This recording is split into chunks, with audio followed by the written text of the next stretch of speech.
Molweni champions, welcome back to Impumelelo TV show, the show where champions are respected and recognized. As you know guys, this is Tabile Prof Mdini Ngazonke.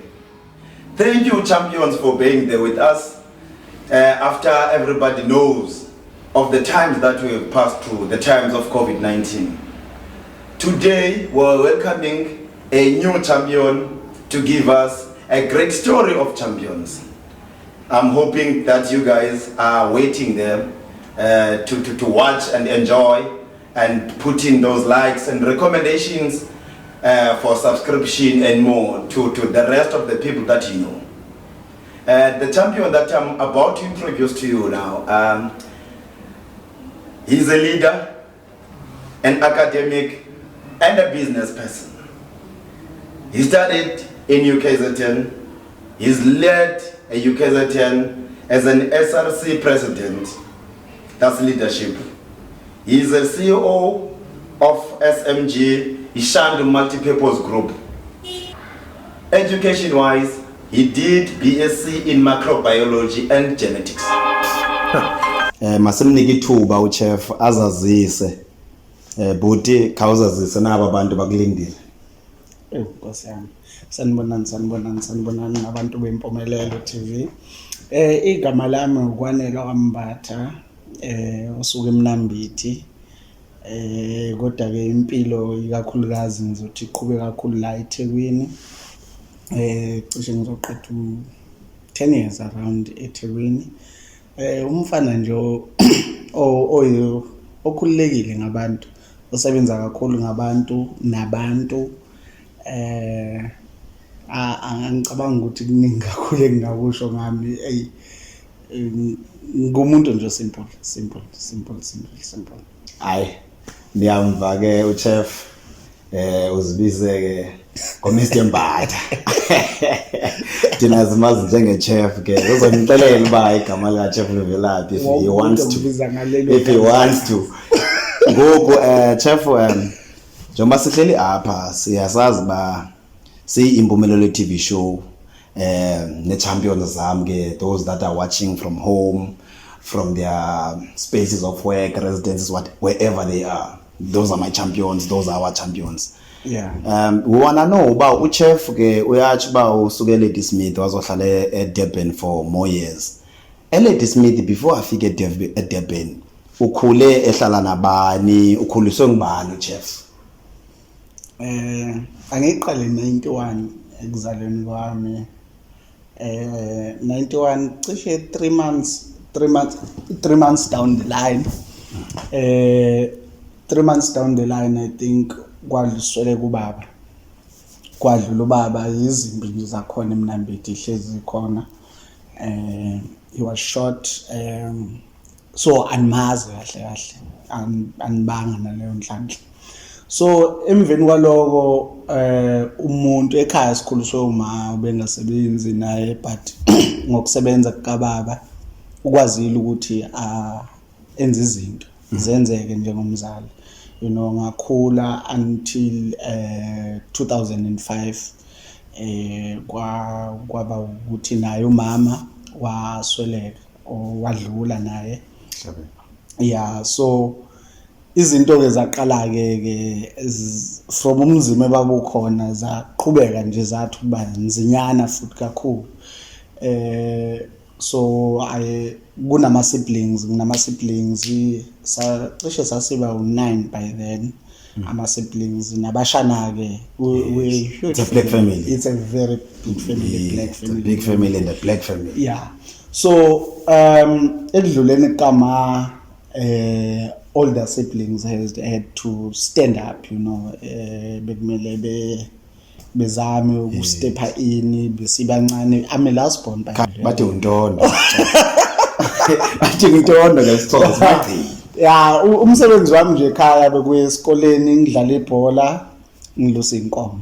Ngiqeda nje umatric sekusuke ubhuti omdala wasuka eGoli evuva kokudlula komfowethu obese khona ekhaya omdala kwaphoqa ukuthi akabuye eGoli wahlala bekuse kuyena ofana nobaba ekhaya namanje nje futhi uyena usabheka ikhaya siyamelama nje sibukela kuyena konke nje okwenzakala ekhaya. So ngikhuliswe abafowethu kahle from 2005 kuya le abafowethu nodadewethu. I remember khona lo engimelamayo wayeke sebenze kwezinye ama retail shops. Yes. Not earning much, but mangilishaya ucingo mfowethu ngidingani akwazi ukuthi I know at some point, you know, kwesinye isikhathi mawukhula nama siblings abe nokusaba ukuthi akutshela ukuthi asinakho. You understand, because kahle bona bayafisa ukuba engabanakho mhlambe to an extent ukuthi ungagcina usokola uzothi kubani bekukhona uma noma kubani bekukhona uma bafuna uyifile so abafuna uyifile so bakuthembise nento nawusubuka usumdala ukuthi ayi kodwa abengenalutho abengenalutho. So bengiphila leyo mpilo nabafowethu till varsity. So it's a fortunate event that you guys were hand on, you guys were family, you guys held each other's hand ebomnyameni nasebobini, which is very big. Now when chef lento ndikumisa ba ungafika evarsity sizuke emakhaya uba mentionele baba i9 but khange umention no yi1 afikile evarsity. Now wena ukwazile ukufika evarsity and siyayazi sonke singabantu abamnyama okanye sisi South Africans into bana kwezi ndawo zasemakhaya kwezi towns zincinci kwezi dolophu zincinci okanye ezincane akukho lula kwa uba wazi ba kufika njani e-university upasile kakuhle. So wena what helped you into bana uzibone sokwazi ukufikelela kumabanga phezulu which is university? Prof ake ngikwendlalele kancane. Mpemo lapha ngakithi akusililokishi ne akusililokishi kodwa kusemakhaya athi ukuhlakanipha yabo ngathini amakhaya kodwa akwaziyo ukuthi abantu basemakhaya kwathiwa let's group you together kuze sizokwazi ukuthi kube easy ukuthi nifakele amanzi nogesi not that babekhanda ilokishi mawuzothi ilokishi and then we identify umlazi noma iLamonti noma iChesterville nala engisuka khona you'd say no right identify ilokishi ukuthi no but kusemakhaya kuukuthi for resource purposes kwakufanele ukuthi a house next to a house yabo. Yes that's indawo engiqhamuka kuyona. Indawo ke engenayo imisebenzi nengenayo ama resources hleli kune violence involved. Definitely. So sikhule ngenkulu violence thina namanje sekhona njengoba ngisho ukuthi from ubaba before his fathers it's always been violent yabo. So abantu basendaweni prof into yemfundo abayazi bazi ukuthi ukuya esikoleni indlela esafe to keep a child but after that kahle ayikho plan uzobuyela back kulento kade balekiswa kuyo. Yes in a more mature mind it's like it's postpone le ndlela okungena into ezimdala. Yes so bebengaphasi bekuphaswa but the idea the information wasn't there to say yo if you pass like this you stand a chance. There are these things in place for you to assist you. You don't have to be rich. There is government, there is bursaries, there are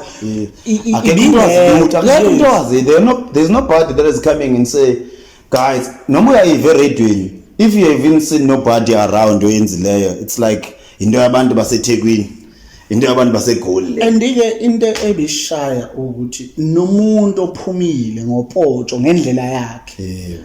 I think abantu they were scared enough ngendlela izwe langakithi elikhandwe ngayo ukuthi mangifunda ngiba nento thola ukuthi kube nomuntu ugcine seshaywe endaweni ashayelwa nje mhlawumbe imoto yakhe ashayelwa mhlawumbe begcine nabo abantu abafundile ebekufanele babuye back sebesaba ukuzobuya because kunaleya nto nitshela ukuthi nisile nina nitshela ukuthi ngcono ngoba nabo nifundile. You understand there was a time othisha bendaweni basendaweni bengakhona ukufika ezikoleni because babanjwe inkunzi. You understand? Othisha bazofundisa izingane endaweni kodwa babanjwa inkunzi abantu bakuphi bakhona la endaweni nakuma surroundings. And then you understand the level of the importance of education. Education itself was very challenged. Okay. Yeah. Wena wafika njani? Thina sifuna ukuva wena. Okay. Now uqotho lakho belunjani? After matric mfowethu 2009 ngenza matric.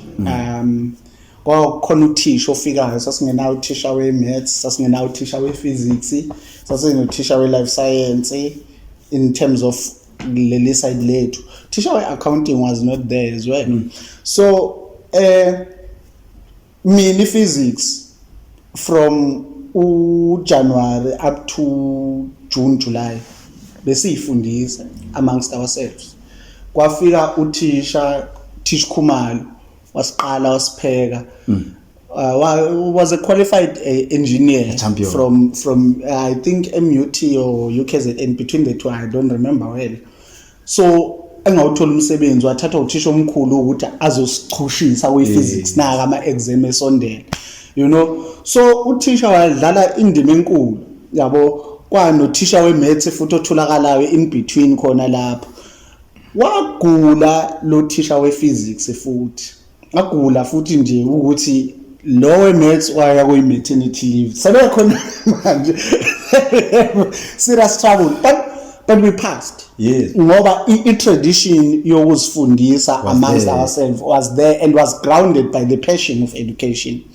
Okay, so sifunde futhi matric wethu uthola 100%. Now it's school as applyile because there's usuyibona le yanhlansi nokuthi ayiwa stand an opportunity makukhulunywa ukuthi education ekufuneka abafundi abaphaseyo kanje eduty kufuneka uyabona man ngiyiphasile lento nginayo mos, but how come akekho beyikhuluma le yabo sonke besinalento ukuthi sifuna ukuphasa siphume ephepheni but the plan siye goals inhlanhla leyo ke mina la ngihlula prof ngavakasha ngabona baphile impilo nzima but impilo engayibuka ngabuka ukuthi no, not ukuthi ngithi ngcono, but I'd rather settle for any impilo kunaleyo. You know, I'm not an enemy to the kitchen and chores and so, but asingamuvi kakhulu asibuye back la. So 2009 ngiphase, 2010 ngize e-UKZN sizokwenza ama-walk-in applications sihlale. First night salala phandle lapha phandle kwasamakhabani kwagcwele yabo, inyuvesi ingavulile salala nje sasibaningi, you know. It was okay futhi ubona ukuthi athi uyafika ucabanga ukuthi kuyini. Yeah we were just hungry for education. We knew ukuthi sisema suburbsini, so akukwazi ukuthi kunalezinto ezisabisa kunalezi esisuka kuzona emakhaya. So it was a chilled vibe for me with my companions from home esasina till kufike omunye umjita kwakuthiwa uMandla Inkosi waKhumalo bambiza nehesh wasizama ukusizwa wasitawula wasifaka kuma applications ayikwali ukuthi ke vele ayikwala nje kwathiwa sekugcwele kwala nje asagcina sanga khona ukukuza. But now we had something that nobody could take away, experience and information. As to actually we can make it. We saw which is not yeah, exactly. So technically kusho ukuthi thina sasingayihleli into zethu kahle kahle we can sathola leyo nto. So into eyenzekalayo ukuthi sibuyele emakhaya was painful moment. Abantu sebazi ukuthi usubonile ukuthi ngaphunyuka wazwakha nabangani uthi ngiphunyukile egibeni. Exactly. Then ususe ekhaya. Now ekhaya kufanele uqale impilo entsha obungenayo iplan yayo. And then I got a call from uthisha lo wayifundisa physics wakho. Athi mfowethu I know your physics is not bad. I know your standing in front of the class is a norm for you. It's usual. Ngicela ukuthatha through the syllabus. Ngikufundise ezinye izinto uyazazi ezinye awuzazi. I'll take you through, and then when I take you through, you'll take it to the class. Weekly you'll come. I take you through. You'll take it to the class. So from January till July, I was teaching physics in my home school. Champion. And then Abuye, July, athathe over. Then the school was like, we can't let you go. We don't want to let you go. Bengenzi clerk, admin clerk in the offices of the school. Yes, in the midst of everything, balithole futhi clerk. Now I don't have a space. Ngicine sengivumela ukuthi ngoba sekuvaliwe ama gaps then there. I got a call as well in one of the shops, malls Mnambithi. Yes, banginika umsebenzi. I was senior merchandising in one of the retail shops, clothing. That is where I know coding. Ngaqala lapho understand coding. Zonke lezi zinto, they offered me ilokho njani learnership to go to Cape Town. I was busy discussing that, and the guy September kanje, the very same guy uMandla Nkosi lo sambona la elokhonyeni wabuya wathi hayi bomfethu wala manje you came to shopping, so sasibonana. Ngamtshela ngathi mfethu ngicabanga ngiyobamba scholarship, wathi mfethu ungaliwe asambe se-varsity, you know, and then yavuseleleka futhi leyo nto yokuvarsity. But there was a plan now to go to have a learnership manager shops of the similar company. Ngiyipheke istory sami yabo ubafu sivumelana nje ukuthi come January mina naye sikanje yabo. Ayike ngiqhubeke ne-application to learnership as a backup because ngiyazi ukuthi kungenzeka noma ngayini ngale. Seyike yenzeka yabo. Ngihambise ngapha application ngiqhubeke ne-interview yakhona ngiyiphase besho labo January you moving to Cape Town uzobe usebenza part time funda part time konke ukufundiswa icompany, so sekuna leyo nto nje yayikhona. Then ngase ngiya ke January ngamukela UKZN ngathola ngangiyokwenza i-augmented program.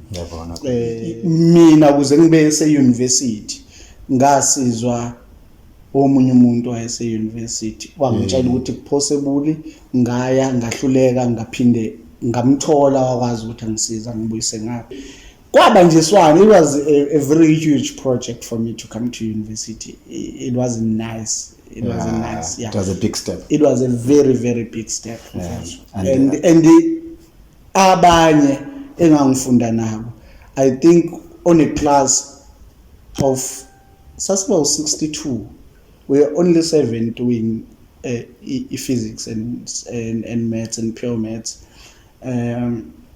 So about 7 we passed, but we were 2 that made it to university the same year. Khona 2010 wakwazi ukungena, mina ngazongena 2011. Laba abanye bazama ukungena after mina, nabo abanye sekuyi recruitment yami with an understanding ngale. Yeah, but from there I can tell you it's never been the same. Yeah.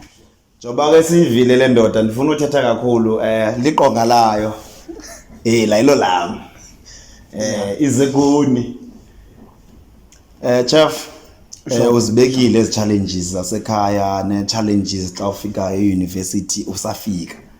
Kukhona ezi challenges ke ngoku serious kakhulu zobana ndifikile ndangena bandisiza labantu bangincedisa bangenza ngakwazi ukuregister.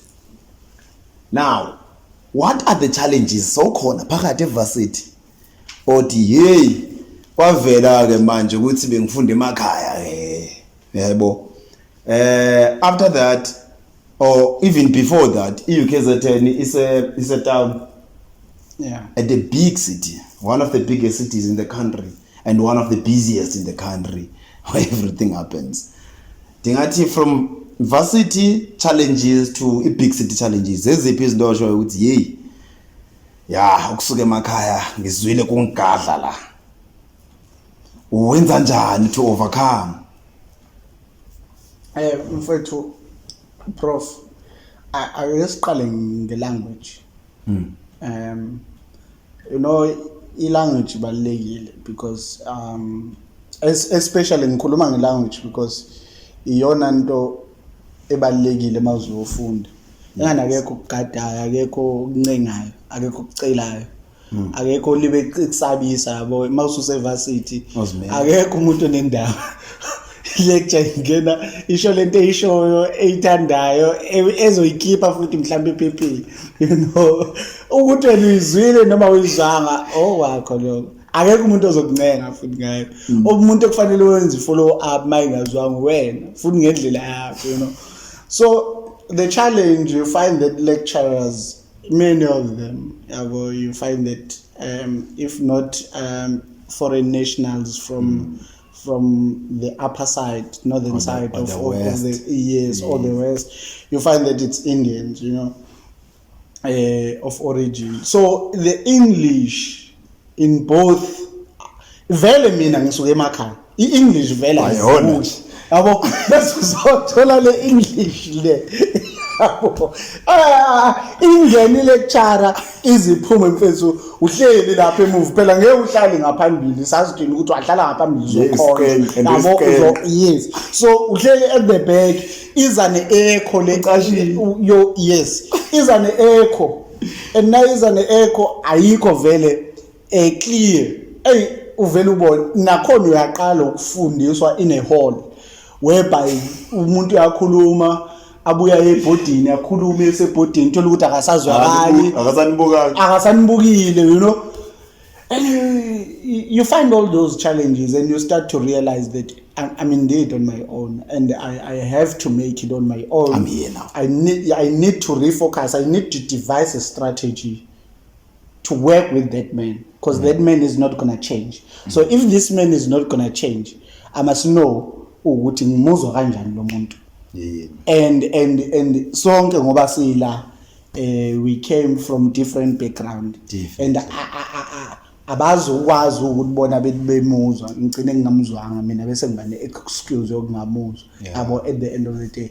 So I devised a strategy. I was recording my lectures yabo ngefoni, it was utilile but ngagcina sengikwazi okay sazama ukutholelwa ibhazari kuthiwa Moses Kotane, so basiphi imali, so I had a BlackBerry at that time. Ngase ngifana nomuntu yes ngase ngifana nomuntu ongaqhamuki le emakhaya yabo. So I devised a strategy ukuthi I record my lectures, I listen to them, I believed in YouTube as well. So if we are on the certain topic, I had some way of studying myself because YouTube recordings and then consult. Angithusuke emakhaya. Yes, consulting is a foreign language. Okomuntu ophasa kakhulu yabo laba batshela ukuthi ba serious noma umntwana kamisi yabo. So yeah, it's okay for you to. So ngangina leyo nto nje ukuthi ngiba nama strategies okustudisha. So I'm a visual person mostly. I understood that long time back. About teach even high school wasidwebela into wakhuluma ngayo wasidwebela wenza some sort of action around ngeke ngikhohle uyiqhathile ngoba ngizoya even ngelinye ilanga eseyiphikisa ngithi thisha wena wathi ngalekana makuthi kwadance ngiyofika ngidance ngaleso sikhathi. I had that issue with my life science teacher. We had clashes from time to time because ubefika asingamgadle teacher yeah koyigadle bese udlula nala ngifuna ukuzwa ukuthi phela ziyaduma la eThekwini. No, one thing angisiza, I'm from a religious family. My father was a pastor. My mom was a wife of a pastor. They believed in God. We upbringing yethu ibisesontweni kusonto lekhaya ebaleni, you know.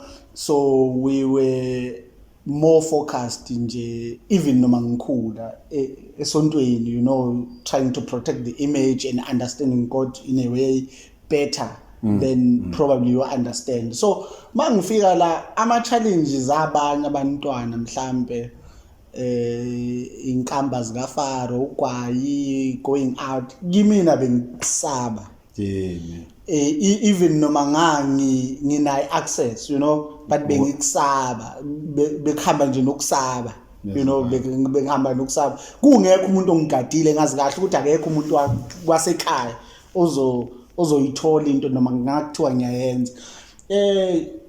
Peer pressure ke ukhona yabo, khona la I fail on my first year yabo. I'm saying kwenzeke into lapha. It was my birthday. We celebrated on the 15th. There was a race called Highland Hills by the time you guys yo mchana yo. But what we birthday yami, and then at those times nje umuntu waye right financially ngifuna ukuqamba manga. Another thing, mina I wasn't more like of a first day ngifika. Ngangumngani we leadership, ngine information. And buwafika vele. Bengeke ngafika, so impilo yami nje ibifana ne second year ngibe it was very fast yabo. So bengihlala nasendlini ye leadership by the time wangiregister ngahlala eduze kwabo yabo, they were leaders of the campus. So kuyi-birthday yami, knowing ama-birthday yami celebrate nakhona bekune class imanje ngiyabona ukuthi ngizophoqa nami yabo. So nga-organize as a house futhi ngiqala ukuthi kuphuzwe kanje. It was a very ngifuna ukwazi phela waphuza kwenzakalani waphuza kwaphuza kakhulu kwenzakalani khona le ndizifuna ukuyibona. Engingakusho prof ukuthi angizange ngibe namahlazo kakhulu, but ngangisaluka at the time but i-birthday yami I think yangiluka Snoop ngangiluka nje nganginehluthu. I didn't believe ekushaveni, not I don't know where that thing came from, but bengashave, you know. So andina iqala nje party kusemnandi kwadliwa inyama lashona kwafika i-unity ke mawune party bekuza wonke umuntu from unity nje. Then rest was open like that, babe free abantu bakhona besazana futhi sonke si right with each other. Usho kanjalo siyakuzwa. But ihlazo kahle kahle lokuthi vele i-background yakho ayikuvumeli. Ayimvumeli kodwa say and two, I don't have experience in the industry yabo, but kwaba yinto engathi nayenze engabona ngathi sengireflect because wakushuthwa futhi yabo. So ngathi mase ngireflect ngabona ukuthi no, this should be the first and the last. Itheko lithe uzala kancane. Yes. Checka la, lifikile itheko la check. It was the first and the last. It was the first time I had a party of that, more like a bash, more like a street bash. You know. Mandithi masinga yivuli kakhulu ngoba sine limit yesikhathi. Ngishilo la in your introduction ukuthi kahle kahle uyindoda apho elidileyo kuma position different njengoba bengiwame engineer. Uyaveza kancane in your story bana ungene kanjani. Sidlule ke apho chef. Ngoku ulapha varsity. I-town ya Durban yazenza into zayo, nawe waphansi wangunowa wafuna sewuhamba ngale mpahla ngale ndlela oze ngayo. Ngoku khona lo mbuzo serious nje ngokwami ndiyawuthanda ke lo mbuzo. Ba mentionile babaninzi ekhaya, there are a lot of them, and they seem to be more united in terms of upbringing. Kubani nje generally ongathi mna ndiwe ndivuka naye njengoba sendikule level endikuyo endiqala ngaye kwenza call kuthi ke mangayibambi bese ngiyana kulabanye hayi ukuthi barongo but khona ingwenya nje ekhaya yazi sister angatshela imuntu kodwa ke hey Fontini kunje.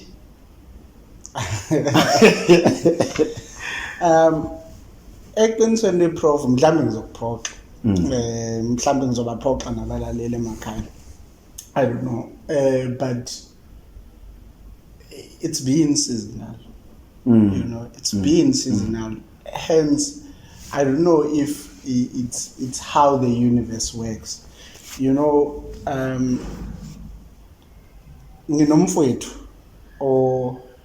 obe mdala kunalo engimela mayo. So kufika kube uyena, he's late. His soul rest in peace. Bese kuba yilo engimela mayo, bese kuba yimi. We were more of equals. I could relate to them because when things were hard, basically sihambe semarenke sidayisa ukudla, sidayisa ice cream. We've been hustling for home, you know.